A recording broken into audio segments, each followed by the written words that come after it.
പരാതി വരുന്നത് ലീഗിൽ നിന്നാണ്. Reporter breaking. ഹൈക്കോടതി പ്ലീഡർ നിയമനത്തിൽ മുസ്ലിം ലീഗിന് അതൃപ്തി.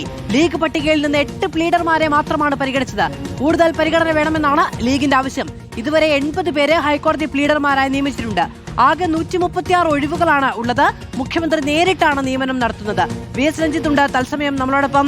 രഞ്ജിത്ത്, ലീഗിന് അതൃപ്തി. നേരത്തെ റോഷിപാൽ റിപ്പോർട്ട് ചെയ്തത് കോൺഗ്രസിന്റെ അഭിഭാഷക സംഘടനയ്ക്ക് അതൃപ്തി എന്നുള്ളതാണ്. 80 പേരുടെ നിയമനം പിന്നെ എവിടെ നിന്നാണ് ഇപ്പോൾ നടന്നിരിക്കുന്നത് എന്നതാണ് ചോദ്യം. മാധു, പ്രധാനപ്പെട്ട ചോദ്യമാണ്. കാരണം ലീഗിനെ സംബന്ധിച്ചിടത്തോളം അവർ കൊടുത്ത പട്ടികയിൽ നിന്ന് 8 പേരെ മാത്രമാണ് പ്ലീഡർമാരായി നിയമിച്ചിട്ടുള്ളത്. ആകെ 80 പേരുടെ നിയമനം നടന്നിട്ടുണ്ട്. അതിൽ 22 MLA-മാരും 5 മന്ത്രിമാരും വിവിധ വകുപ്പുകൾ കൈകാര്യം ചെയ്യുന്നതുമായ പ്രധാനപ്പെട്ട പാർട്ടിയായ ലീഗ് വെറും 8 പ്ലീഡർമാരെ മാത്രമാണ് അവർക്ക് ലഭിച്ചിട്ടുള്ളത്. അതിൽ കടുത്ത അതൃപ്തി അവർക്കുണ്ട്. കൂടുതൽ പേരെ നിയമിക്കുമ്പോൾ അതിൽ പരിഗണന വേണം എന്നവർ ആവശ്യപ്പെട്ടിട്ടുണ്ട്. കാരണം ആകെ 136 പ്ലീഡർമാരെയാണ് കഴിഞ്ഞ LDF സർക്കാരിന്റെ കാലത്ത് നിയമിച്ചത്. അങ്ങനെ നോക്കുകയാണെങ്കിലും 56 പ്ലീഡർമാരുടെ ഒഴിവ് ഇനിയുമുണ്ട്.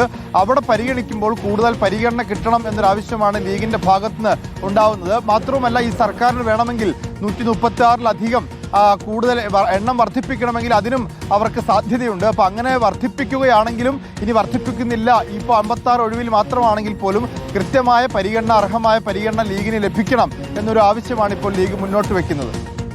VS രഞ്ജിത്താണ് വിവരങ്ങൾ നൽകിയത്. ലീഗ് പട്ടികയിൽ ആകെ പരിഗണിച്ചത് 8 പേരെയാണ്. 80 പേരെ നിയമിച്ചപ്പോൾ 8 പേരെ എന്നുള്ളതാണ് ലീഗിന്റെ വലിയ പരിഭവമായി നിൽക്കുന്നത്. മറ്റിടങ്ങളിൽ മറ്റാളുകളെ നിയമിച്ചതാണെങ്കിൽ കോൺഗ്രസിന്റെ അഭിഭാഷക സംഘടനയിൽ നിന്നല്ല, മന്ത്രിമാരുടെ താല്പര്യപ്രകാരമല്ല എന്ന വിമർശനം അവരും ഉന്നയിക്കുകയാണ്. എന്തായാലും ഈ പ്ലീഡർ നിയമനം ഏത് സമയത്താണോ എന്തോ VD സതീശന് തോന്നിയിട്ടുള്ളത്. അതുമായി ബന്ധപ്പെട്ട് എത്ര വിവാദങ്ങളാണ്.